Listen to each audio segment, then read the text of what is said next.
Greetings. Have you ever imagined to learn from CEOs and co-founders of startups who are successful in doing in a small niche?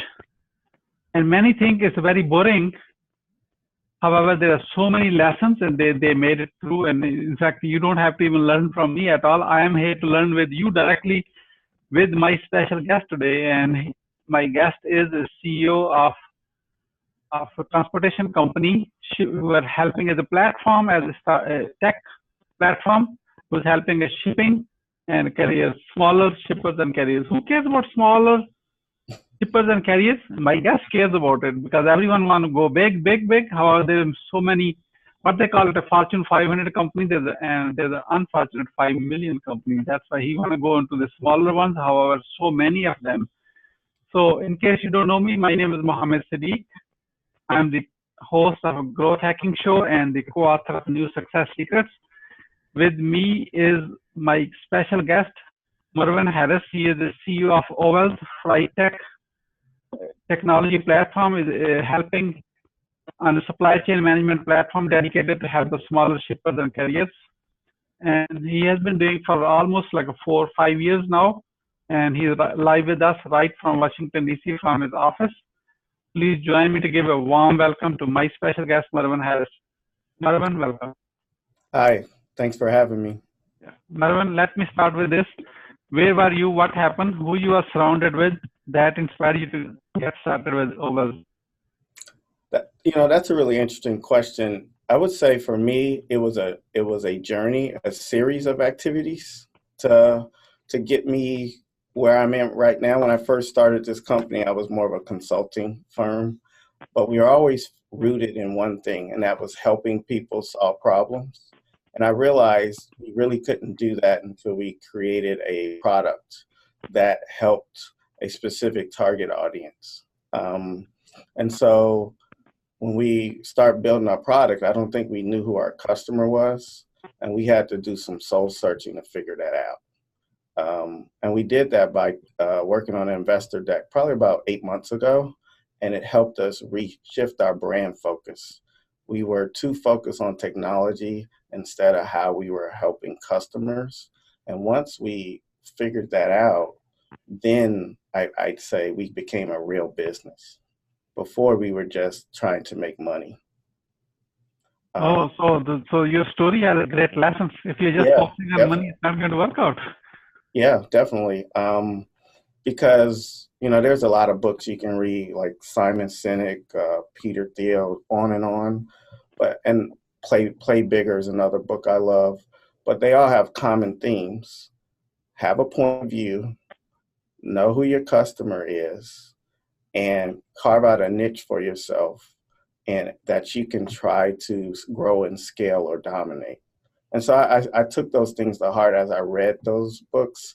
And then me and my co-founder, David Shelters, began that tough sled of actually thinking through those problems.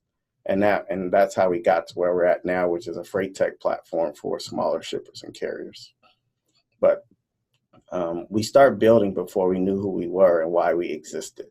So that's probably the biggest lesson. If I had to tell somebody, ask me, like, what's your biggest mistake? Know who you are, know who your customer is, and why you exist.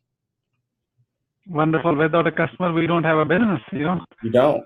You can make money and not have a business. I see that a lot, to be honest. Yeah. So,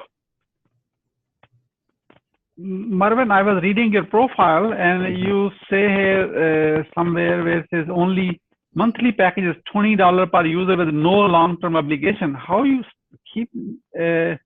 You have to work very hard to get customers, and for a very small amount, and you're really delivering the promise of a small shippers and carriers. You have to make them so happy they don't go anywhere. So how you come up with that? Ready to idea. Charge them a very small amount, not big, no commitments. Well, it's a couple things. To get to that point was a journey. We've gone to a lot of events, conferences, trade shows, talked to people in the industry, and continuously do that to this day. But one of the biggest impediments, especially for a small business owner, and I'm a small business trying to scale, is price sensitivity, right? And so I got that a lot. And especially when they're doing something new or different or trying to change a business process to make it more efficient.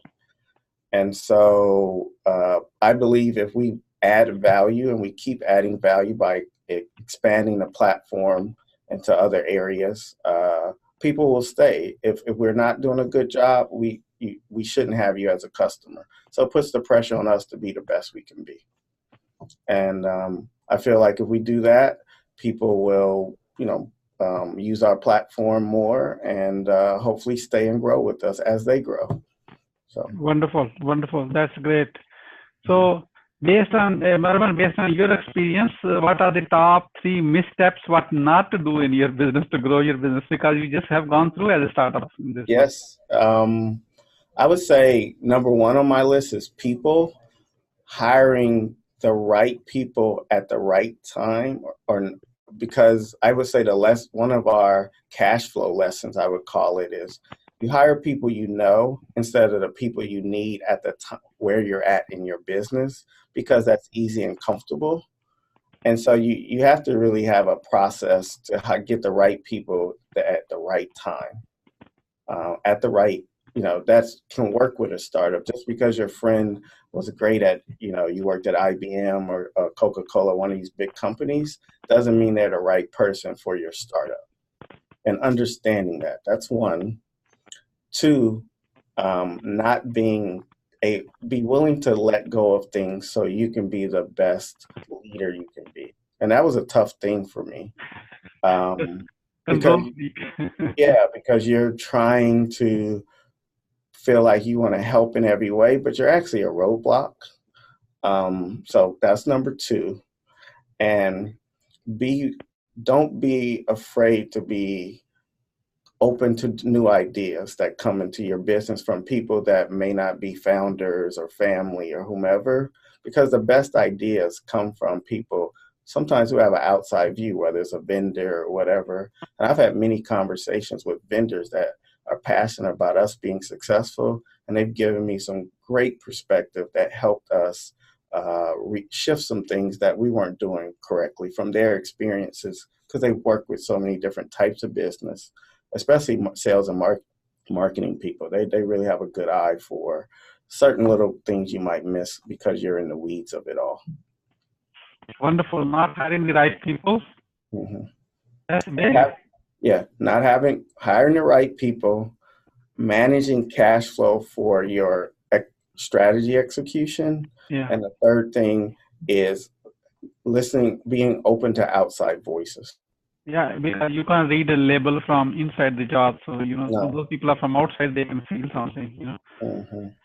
No, that's a great. In fact, these factors keep coming along from many guests, we're listening always and delegation to your other employees, so wonderful. Oh, definitely. I've talked to a lot of small business owners, and that's a consistent struggle I hear as we kind of talk about things that are going right, wrong, so forth. So wonderful. So let's ask your top 3 success secrets.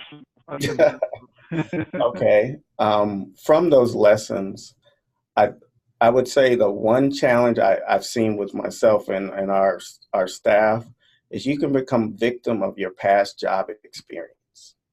By that I mean, just because something worked at another place, you just immediately apply it to your business that you're trying to grow. You need to kind of step back and I like to say, use a good amount of data-driven insight with gut to make your decisions. What ends up happening, you just do what's easy and comfortable instead of what's right, especially around pricing strategy and just execution of strategies. That's why I see where we've made mistakes. So we had to go kind of start over. And now we have more a blended data approach and a little bit of our experience, but we don't let experience corrupt our thinking. So that's 1. 2 is be the dumbest person in the room. I'm sure you hear this all the time, but I like to tell everybody in our organization, let the best ideas win, not the person with the biggest title. And so we always try to stay focused. I don't care who gives us ideas. If they're great, we should embrace them and see if they're right for us, instead of, oh, he's the CFO, or he's put in this much time, he or she's put in this much time. So be idea focused. I would say the third thing is fail fast. In the beginning, we failed slow, which was actually a bad thing. We probably lost 6 to 8 months or so. But fail fast and acknowledge it and immediately pivot. Don't wait and say, well, I hope it works out. If you know it didn't work, just accept it, use it as a learning lesson and move forward, because it'll set you back in the long run. If you keep going down a path, you know it's not right for your business.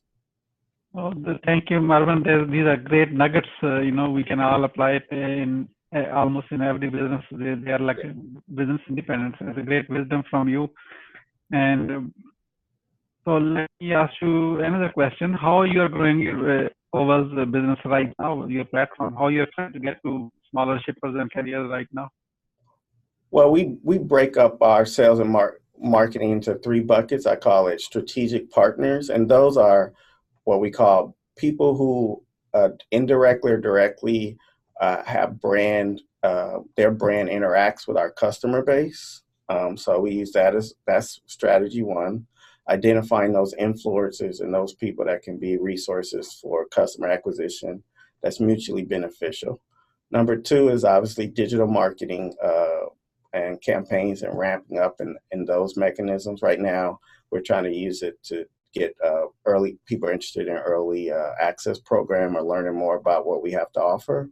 And then the third area is direct marketing. We're members of a couple trade organizations like BITA, which is the Blockchain and Transportation Alliance, BISCA, which is the Blockchain and Supply Chain Alliance. We're members of the American Trucker Association. We try to get involved in these organizations to not only learn and make sure we're aware of what's going on, but as a way to work and collaborate with others that are targeting our audience. So we try to those are the 3 ways we try to scale the platform. We're trying to scale the platform. Yep. Great way. So it's very well aligned. Influencer marketing, direct digital marketing, and partnering with other member associations of your target market, Yes, exactly. So growth hacking community is the founders, CEOs, serial entrepreneurs, and startup owners just like yourself who watch this show, how they can support you. I would say one of 3 simple ways. One, if you might be interested in being part of our early access program, go to our website and fill in a request. Second way is we're always looking for people to learn from our audience. So what I mean by that, if you're a business owner or work in the supply chain industry directly or indirectly, we want to hear about your problems. We want to hear about the operational compliance challenges you have, because we're always about trying to be the best we can for the customers we serve.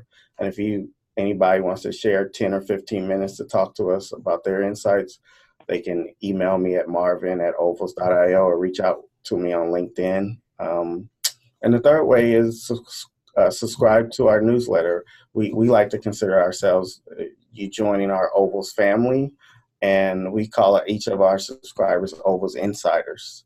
And we try to offer our tidbits on how people can increase profitability and cost savings in the shipping and supply chain space in the way that they're ready to embrace it. What I said, so, subscribe, become and follow us and learn about our journey and get involved. And then the last way is, if I were to add one more, would be if you have a product that serves the supply chain space, we're always looking for partners. So, more than happy to talk to people there. If they want to, they can go to our contact page, put that and select partner or whatever. And I'd love to talk to you. It might be a good collaborative effort between the 2 parties.